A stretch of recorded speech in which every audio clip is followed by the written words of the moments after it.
महत्त्वाचा प्रश्न आहे आणि मंत्री महोदयांनी उत्तर दिलेलं आहे. ज्या खाणी काढलेल्या असतात त्याचं संगोपन किंवा त्याच्यात काय करणं.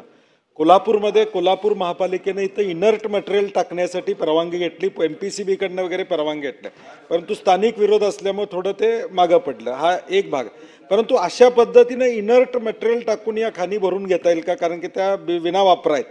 तसा एखादं धोरण आपल्याला राज्याचं करता आलं तर जेणेकरून हे इनर्ट मटेरियल, कचरा म्हणत नाही मी, कचऱ्यावर प्रक्रिया केल्यानंतरचं जे इनर्ट मटेरियल आहे ते टाकायचं. कोल्हापूरमध्ये तशी आम्हाला परवानगी मिळाली, परंतु स्थानिक विरोध झाल्यामुळे ते शक्य होऊ शकलं नाही. दुसरा माझा स्पेसिफिक मुद्दा सभापती महोदय आहे की या खाणी बंद करताना मागची रॉयल्टी भरली आहे का नाही बघून घ्या. आता कोल्हापूरमधलं एक उदाहरण आहे, गट नंबर 144, 4 लाख ब्रास तिथनं त्या ठिकाणी काढलं असं तहसीलदारांची आकडेवारी, परंतु दबावानं 96,000 वरच ते प्रकरण मिटवलं गेलं. म्हणजे 100 कोटीची जवळजवळ रॉयल्टी विकली अशा बातम्या वर्तमानपत्रामध्ये वाचल्या. आणि रॉयल्टी ज्यांनी खाण घेतली त्यांनी मधल्या कालामध्ये हेलिकॉप्टर घेतली अशा बातम्या पेपरला आल्या. मग खाण घेणारा माणूस हेलिकॉप्टर घेत असेल तर मग शासनाला किती पैसे मिळाले पाहिजेत सभापती महोदय. म्हणजे हे एक रॅकेट असल्यासारखी परिस्थिती आहे. तर आपण हे बंद करत असताना किंवा ते करत असताना जुनी रॉयल्टी ही वसूल झाली आहे का याचा आपण विचार करणं गरजेचं. आणि स्पेसिफिक म्हणलं गट नंबर 144, 4 लाख ब्रास निघून सुद्धा आज 2 वर्ष नोटिसा काढून सुद्धा आपले पैसे वसूल होत नसतील आणि दुसऱ्या बाजूला हेलिकॉप्टर खरेदी होत असेल तर मग नेमकं आपलं डिपार्टमेंट या ठिकाणी काय करते याचा विचार करणं गरजेचं आहे.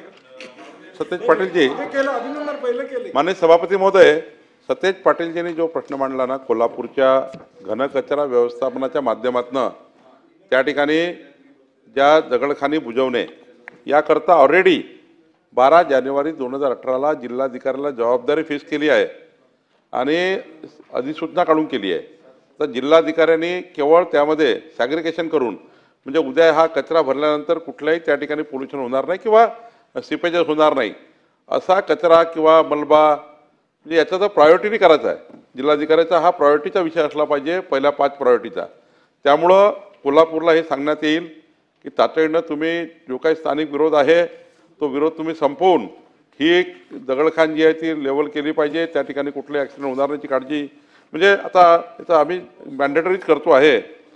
दुसरं आपण जे सांगितलं, जे 144 गट नंबर वगैरे आपला सांगितलं, आपण राज्याने आता उद्या परवा पॉलिसी येत आहे की संपूर्ण राज्याच्या दगडखानीचं आणि वाळू खाणी ज्या आहेत, जे वाळू आहेत, याचं आपण ड्रोन सर्वेक्षण करतो आहे. ज्यांनी संपूर्ण ड्रोन सर्वेक्षण महाखनिजच्या ॲपला जोडलं जाणार आहे. म्हणजे ड्रोनवाला एखाद्या वेळी काही मॅनेज करू शकला तर मॅनेज करू शकणार नाही. त्यामुळं आता आपण राज्याचे जिल्हावाईज निविदा काढतो आहे. पुणेनी काढले आहे की आत्तापर्यंत जे काही खाणकाम झालं आहे ते किती झालं आणि खाणकाम करण्याकरता उपलब्धता किती आहे पुढच्या काळात त्यांचं सर्वेक्षण, आणि ज्यांनी केलं असेल त्यांनी किती रॉयल्टी भरली आहे आणि आता किती रॉयल्टी यांच्याकडे बाकी आहे, या संपूर्ण राज्याकरता आपण प्रत्येक जिल्ह्याला ड्रोन सर्वेक्षणाचा आपण निविदा काढतो आहे. पुण्याचा पहिला प्रयोग आता सुरू झाला आहे, कारण माननीय अजितदादांनी सांगितलं होतं की पुण्यातून पहिले सुरू करा. मोठ्या प्रमाणावर त्या ठिकाणी दगडखानी झाल्या आहेत, पण त्या दगडखानीतला नेमका महसूल किती आला, दगडखानीत नेमका त्या ठिकाणी जास्तीचं दगडखान केलं पण कमी महसूल आला, तक्रारी राज्यात खूप आहे, म्हणजे प्रचंड आहे. आमच्या नागपूर जिल्ह्यातही आहे, कोल्हापूरमध्ये आहे, सर्वीकडेच आहे. हे रायगडपासून तर रत्नागिरीपर्यंत सारीकडे डोंगराच्या डोंगर खोदून काढलेले आहेत खडसे साहेब.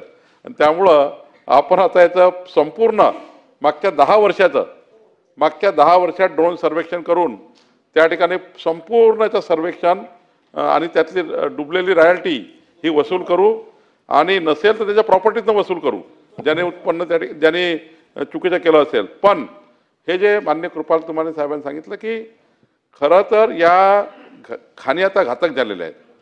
मोठ्या प्रमाणावर त्या ठिकाणी मुलं त्या ठिकाणी पोहण्याकरता जातात, पण त्या ठिकाणी काही प्रोटेक्शन नाही आहे. त्यामुळं मला असं वाटतं 12 जानेवारी 2018 प्रमाणे आपण संपूर्ण खाणीचं प्रोटेक्शन करण्याकरता काम करू.